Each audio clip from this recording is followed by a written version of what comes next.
I never liked mornings, but somehow, she made them tolerable.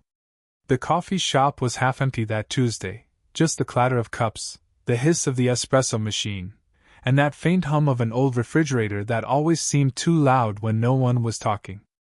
I'd been there for 20 minutes already, half reading the same paragraph in a book, half watching the door without admitting it to myself. And then she walked in. Not dramatic, no movie entrance. Just the sound of her boots on the floor, the scarf she tugged loose from her neck, the way she pushed her hair back with one hand while balancing her bag on her shoulder. She didn't notice me at first, and I almost liked it better that way. It gave me the chance to notice her. "Same as always?" the barista asked her. She nodded. Of course she nodded. She always ordered the same thing, black coffee, splash of cream. No sugar. And she always leaned against the counter with that stillness, like she was listening to something no one else could hear. When her eyes finally drifted across the room, they landed on me. Just a moment. Long enough for her to recognize me, but short enough to pretend she hadn't been looking. I folded the corner of my napkin into a sharp line and looked back at my book, though I couldn't remember what the words said. "You're early," she said when she reached my table. Her voice had that warmth. It wasn't teasing exactly, but it wasn't neutral either. Like she was checking in without asking too much. I shrugged. "Didn't sleep much?" She sat across from me without asking, setting her cup down carefully, like it was a fragile object. Her fingers lingered on the lid before she let go. There were things I wanted to say. Small things. That she looked good today. That I'd been waiting to see her. That I noticed the tiny crack in her phone case because I noticed everything about her, even the things she probably didn't realize. Instead, I said nothing. She broke the silence. "You never text first." It caught me off guard. My throat tightened, but I smiled a little, like it was nothing. "Why not?" she asked, softer this time. I looked at her hands, resting on the table, fingers folded together. I looked at the ring she no longer wore, the faint mark it had left. And then I looked at her eyes, patient but searching. "I wait," I said quietly. "For you." She tilted her head, almost like she wasn't sure if that was an excuse or an answer. But she didn't push. She just sipped her coffee, eyes on me over the rim of the cup. Outside, someone passed by with a dog, the leash jangling like a wind chime. Inside, the clock ticked on the wall, too loud, like it wanted to be noticed. We sat there a long time, not saying much. My phone was face down on the table, screen dark, though I kept thinking about the messages I'd typed out to her before and never sent. Maybe she knew. Maybe that's why she asked. By the time she left, I still hadn't touched my coffee. She said goodbye the same way she always did, like it was just another Tuesday. But when I got home that night and finally turned my phone over, there was a new message waiting. "Tomorrow? Same place?" I didn't answer right away. I just stared at it, knowing I would. The next day, I got there late on purpose. I told myself it was strategy, but really it was fear. What if she didn't show? What if she did? Either way, my chest felt too tight the whole walk over. She was already there when I arrived, sitting at our table, a paperback half open in her hands. She wasn't reading, though. She was staring out the window, her thumb resting between the pages like she wasn't sure whether to keep going or close it altogether. "You're late," she said, glancing up as I slid into the chair across from her. "You're early," I countered. It made her laugh, just a small laugh, but enough to ease the weight between us. For a while, we just drank our coffee. The silence wasn't heavy, it was more like an unfinished sentence neither of us wanted to rush. Eventually, she set her book aside and traced the rim of her cup with her finger. "My son used to tease me," she said suddenly. "He'd say I live in coffee shops." He wasn't wrong. I didn't move, afraid I'd break whatever invisible thread she was tugging. "Do you still see him much?" I asked carefully. Her lips pressed together, then released. "Not really. He's busy with his own life." She left it there, like a dropped pin I wasn't meant to pick up. But my mind filled the silence anyway, Her age, the years between us, the fact that I was probably closer to her son's age than hers. The thought made my stomach knot, though I didn't pull away. I stirred the coffee I didn't need. I don't really text first, I admitted.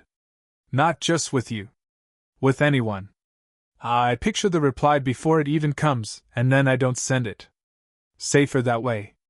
Her gaze softened, but she didn't say anything. Just nodded, slow, like she understood more than I'd said. The afternoon light shifted, spilling across the table. She pulled a notebook from her bag, lined pages filled with quick, neat handwriting. I leaned in, curious. She slid it over without a word. Grocery lists, half poems, reminders. Nothing remarkable. Yet I couldn't stop reading, as if I'd been let in on something private. You write a lot, I said. Not really. She smiled faintly. Just things I don't want to forget.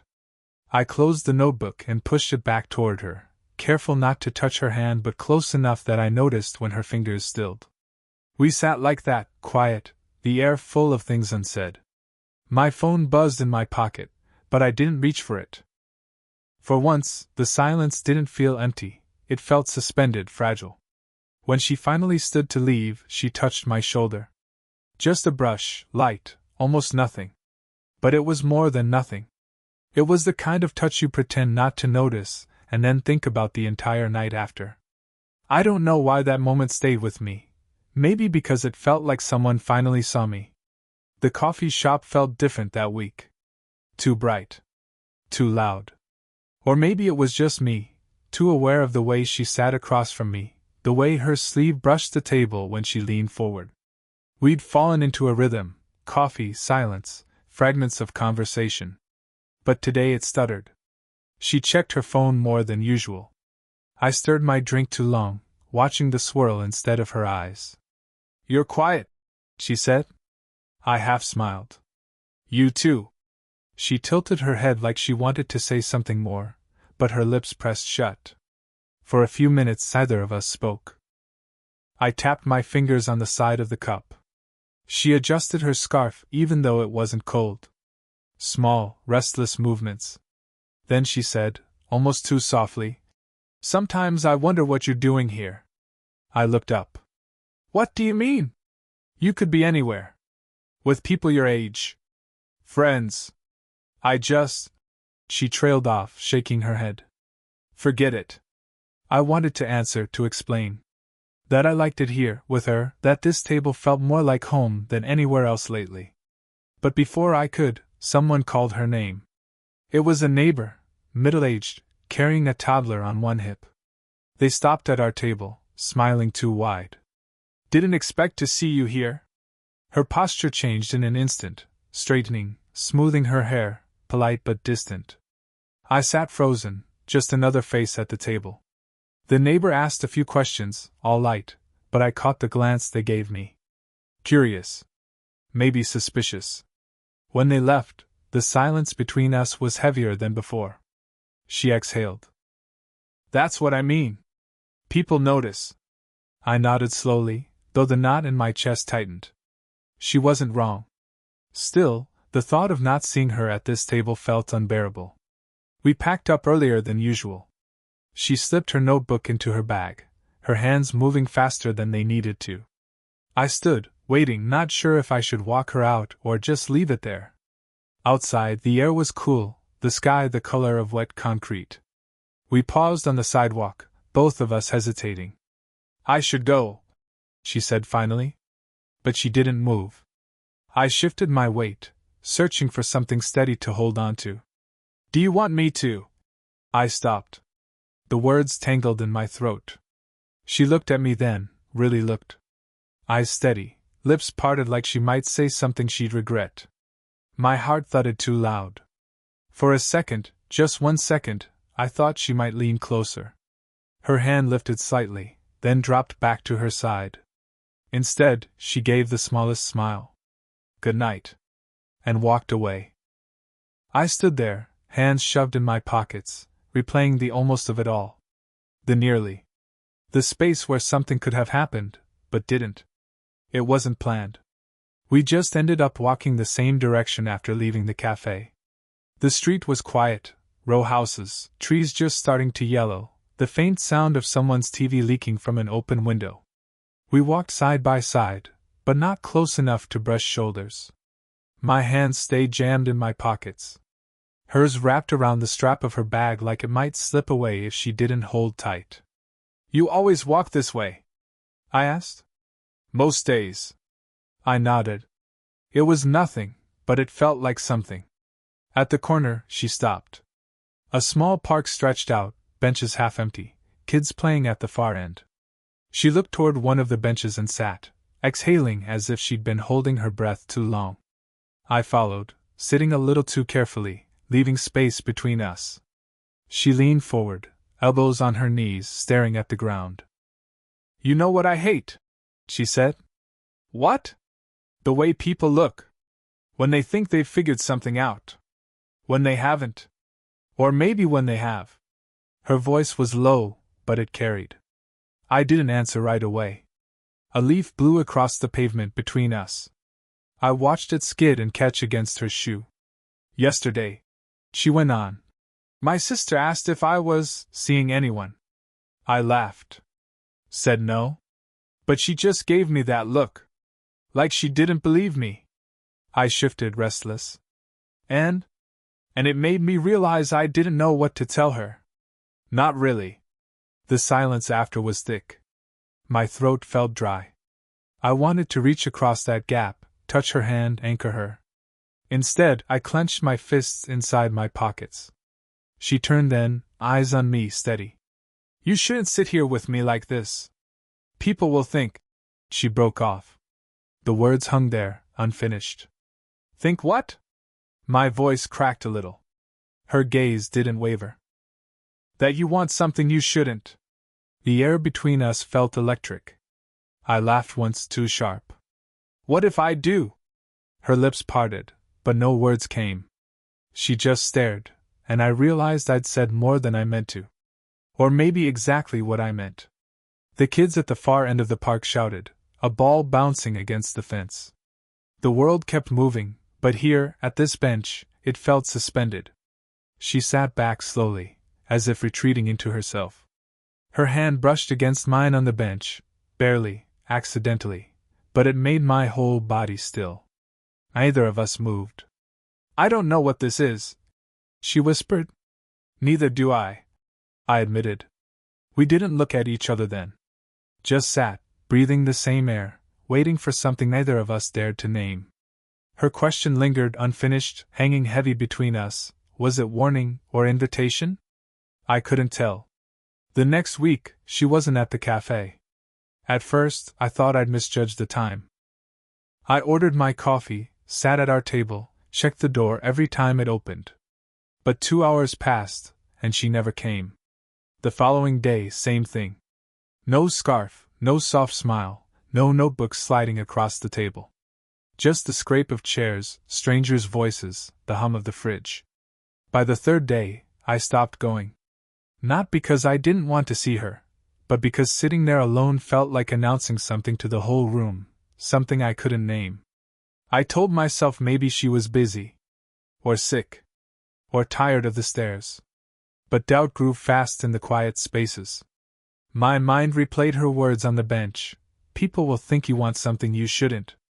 Maybe she'd decided she was right. One night, scrolling half-heartedly through my phone, I saw it, her son's name tagged in a photo. A family dinner. Her face in the corner of the frame, smiling. Not at me. Not for me. Smiling in a way that made my chest ache. I nearly typed something then, "Are you okay?" Or "I missed you today." But every version sounded wrong. Too much. Too little. The cursor blinked against the empty box until I locked the screen. A few days later, I ran into her outside the grocery store. She looked startled, like she hadn't prepared for me in this part of her life. A bag of oranges in her arms, keys dangling from her fingers. "You've been busy," I said. Her smile was polite, thinner than usual. "Yes. Things came up." I wanted to ask what things, but the way she shifted her bag made me swallow the words. She glanced toward her car. I should go. Right, I said. My throat was dry. Of course. And just like that, she was gone again. That night I opened my texts. Typed, "Do you want me to stop waiting?" I stared at the screen. Read it once, twice. My thumb hovered over send. Then I deleted it. I didn't feel heartbroken. I felt paused. Like life forgot to finish the sentence. The next morning, I walked past the cafe but didn't go in. The seat we always shared was empty, sunlight stretching across the wood like it was waiting for someone. I kept walking. It was raining the night I saw her again. Not a storm, just that steady drizzle that soaks everything without asking permission. She was unlocking her front door when I passed, umbrella tilted, jacket damp. She turned, surprised. "You're out in this?" I gave a half shrug. "Couldn't sleep." For a second, she hesitated, keys in her hand. Then she stepped aside. "Do you want to come in?" "Just for a minute." Her kitchen smelled faintly of lemons and coffee. A single lamp lit the counter. It felt smaller inside than I'd imagined, more lived in, stacks of unopened mail and a half-finished crossword. She handed me a towel without looking directly at me. We didn't talk much. I sat at the table while she fussed with the kettle. The rain tapped against the window, steady, like it wanted to be part of the conversation. Finally, she turned, leaning on the counter. "I wasn't avoiding you." I nodded, though I didn't believe it at first. "I just needed space," she said, her voice low. "This thing, whatever it is, it scares me." My throat tightened. I looked at the steam rising from the kettle instead of her face. "Scares you how?" "That I'll hurt you. Or you'll regret it. Or someone will find out and—" She shook her head. "It's easier to step back before any of that happens." The whistle of the kettle filled the room. She moved quickly, pouring water into 2 mugs, as if activity could cover the silence. I watched her hands, the way they trembled slightly as she set my cup in front of me. I didn't touch it. "Do you want me to stop coming?" The words felt heavier than I expected, like I'd pushed them uphill.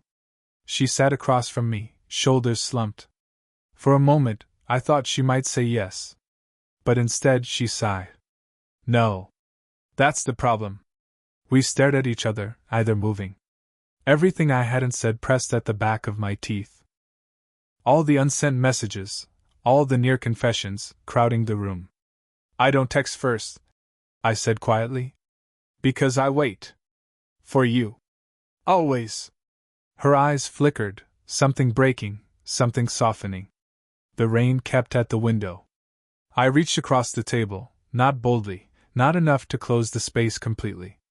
Just far enough that my fingers brushed the edge of her hand. She didn't pull away. Her lips curved barely. A smile that looked like surrender and worry all at once. "Okay," she whispered. And that was it. No declarations. No guarantees. Just 2 people sitting in a quiet kitchen, holding on to the smallest thread of connection as if it were enough. Time passed the way it always does, quietly, without asking permission. The season shifted, mornings colder, steam rising from coffee cups like a promise that never needed to be spoken. We never made an announcement, never called it anything. We just kept showing up. At the cafe, sometimes at her kitchen table, sometimes on that same park bench where the leaves had blown across her shoe. The world still looked at us, I'm sure, but it stopped feeling like the world's business. It was never perfect. She worried too much. I held back too often. But somewhere between the silence and the half-finished sentences, we learned how to meet each other in the middle. She started texting first.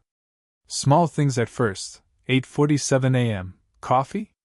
Or just a picture of her half-empty cup, the kind of message that looked ordinary but meant everything. I saved them all. And I got better at replying, not waiting, not holding it in until it hurt. She never asked me to explain why it was so hard before. She just accepted the fact that sometimes I needed a little push. Her son came around eventually. He wasn't thrilled, but he wasn't cruel. We sat across from each other once, both of us fidgeting with our mugs, both knowing this wasn't how he'd imagined things. But he saw how she looked at me, steady, unguarded, and I think that mattered more than anything I could have said. One evening, months later, we found ourselves back at that park bench. No kids playing this time. Just the sound of wind through bare branches. She sat closer than before, her hand brushing mine without hesitation. "You still wait?" she asked softly. "Always," I said.